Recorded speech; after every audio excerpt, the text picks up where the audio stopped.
Hello everyone, welcome back to my channel. আজকে নিয়ে এসেছি নতুন একটি ভিডিও নিয়ে। তো স্কার্ট প্লাজো দুটোই খুবই সহজ পদ্ধতিতে একই সাথে কাটিং এবং স্টিচিং করে সম্পূর্ণ ভিডিওটি আপনাদের সাথে শেয়ার করব। তো চলুন বন্ধুরা, ভিডিওটি শুরু করা যাক। এখানে আমি সিল্কের কাপড় নিয়েছি 1 মিটার 80 সেন্টিমিটার, আর এটা কিন্তু 10 ইয়ার বেবিদের জন্য তৈরি হবে, ঠিক আছে। তো এখানে আমি দুটি ভাঁজ করে কাপড়টিকে নিয়েছি। এরপরে এই চওড়ার মাপটি আর লম্বার মাপটি আমি নিয়ে নেব। তো এখানে চওড়া আছে 30 ইঞ্চি, 30 ইঞ্চি এখানে চওড়ার মাপ আছে। এটা কিন্তু দুটি ভাঁজ, আর টোটাল আছে চওড়া 60 ইঞ্চি, ঠিক আছে। এরপরে লম্বার মাপ নেব। তো এখানে বেল্টের জন্য 2 ইঞ্চি ছেড়ে তারপরে আমরা লম্বার মাপটি নিয়ে নেব। এখানে দড়ি বা ইলাস্টিক পরানোর জন্য 2 ইঞ্চি ছেড়ে নিচ্ছি। এরপর দাগটিকে স্ট্রেট করে টেনে নিচ্ছি।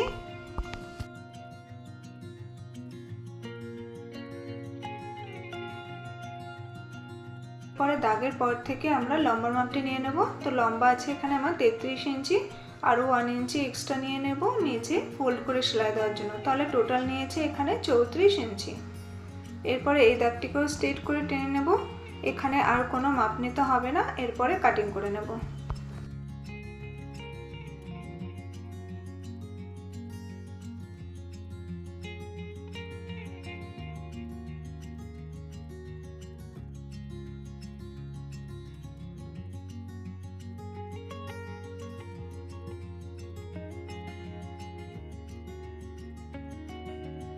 কাটিং করা এখানে হয়ে গেছে। এখন সেলাই করে দেখাবো।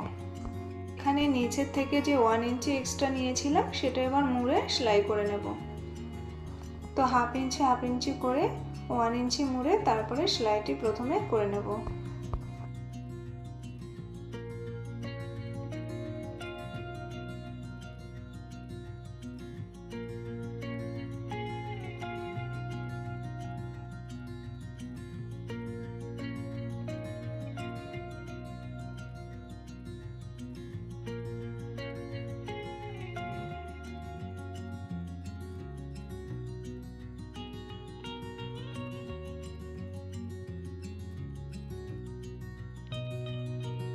নিচে সেলাইটি দেওয়া হয়ে গেছে। এখন বেল্ট পোর্শনটা সেলাই করে নেব।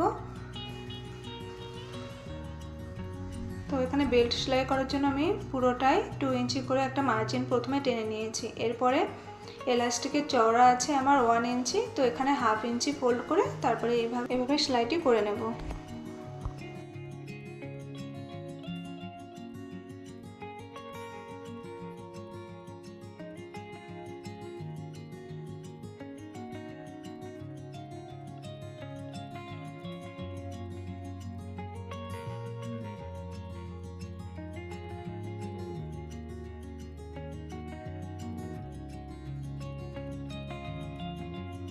এখানে বেল্ট পোর্শন সেলাই করা হয়ে গেছে। এখন এলাস্টিকের মাপটি নিয়ে নেব। তো আমার কোমর আছে এখানে 24 ইঞ্চি, তার থেকে 4 ইঞ্চি মাইনাস করে নেব। তাহলে টোটাল নেব 20 ইঞ্চি। আপনাদের যা মেজারমেন্ট আছে কোমরের সেখান থেকে 4 ইঞ্চি কম করে নিয়ে নেবেন।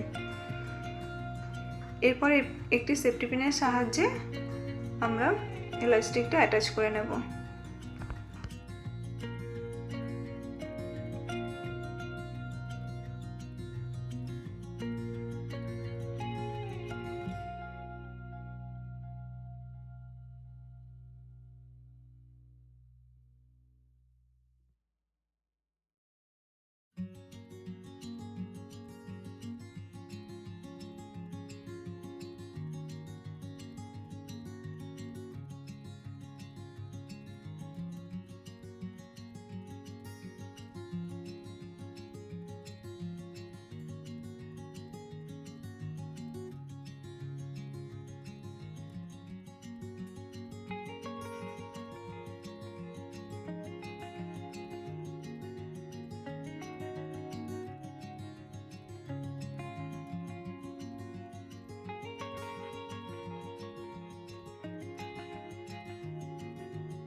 ইলাস্টিকের দুধার থেকে এভাবে কাপড়ের সাথে ইলাস্টিকটা সেলাই করে দেবো যাতে খুলে না আসে।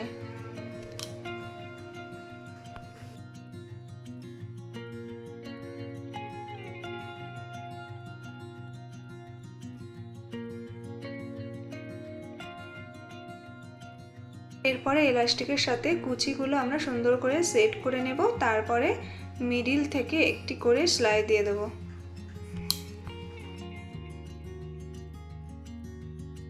এই সেলাইটি করার সময় আমাদের ইলাস্টিক কিন্তু টেনে টেনে সেলাইটি করে নিতে হবে। আর যদি ইলাস্টিক ছেড়ে আমরা সেলাইটি দিই তাহলে কিন্তু আমাদের ইলাস্টিকটা স্ট্রেচেবল হবে না। তো এইভাবে টেনে টেনে সেলাইটি আমরা করে নেব।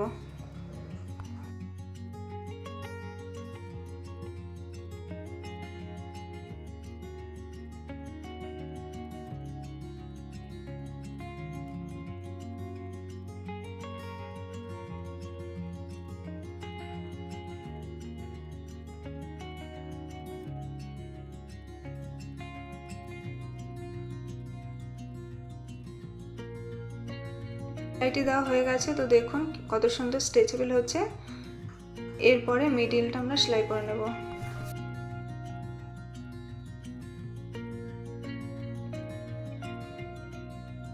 সেলাইটি দেওয়ার পরে স্কার্টের লুকটা আমি দেখিয়ে দিচ্ছি। এরপরে স্কার্ট থেকে কিভাবে প্লাজো কাটিং করব সেটাই আমি দেখাবো। এই সেলাইটি দেওয়া হয়ে গেলে আমি স্কার্টের লুকটা দেখিয়ে দেবো। তো দেখুন কত সুন্দর স্কার্ট ডিজাইনটি হয়ে গেছে। এবার স্কার্ট থেকে কিভাবে প্লাজো কাটিং করব সেটাই আমি দেখাবো। তো এইভাবে দেখুন দুটি ভাঁজ করে নেব। তো আমাদের এখানে 4টি ভাঁজ হয়ে গেল। এরপরে কাপড়টিকে ঘুরিয়ে আমার দিকে নেব। এখন আমার দিকে আছে খোলা সাইড, অপর দিকে আছে বন্ধ সাইড, ঠিক আছে। এরপরে দেখুন আমাদের হিপের মাপ নিতে হবে এখানে। তো হিপ যা হবে তাকে 4 দিয়ে ভাগ করে আরও 3 ইঞ্চি এক্সট্রা নিয়ে নিতে হবে। তো আমি এখানে টোটাল নিলাম 10 ইঞ্চি। এখন এখান থেকে পায়ের মোহরি পর্যন্ত একটি শেপ দিয়ে নিয়ে তারপরে কাটিং করে নিতে হবে।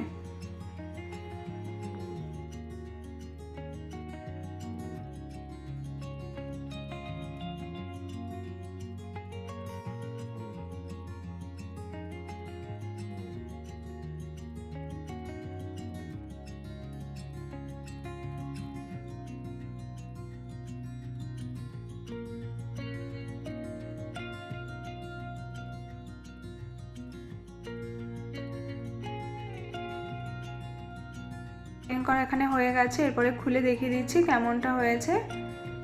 তো দেখুন এখানে প্লাজো শেপটি চলে এসেছে। এরপরে এই মোহরির থেকে এইভাবে করে আর একটা মোহর পর্যন্ত সেলাই দিয়ে নিলে আমাদের প্লাজো তৈরি হয়ে যাবে। তো আমি দেখুন এখানে সেলাইটি করে নিয়েছি।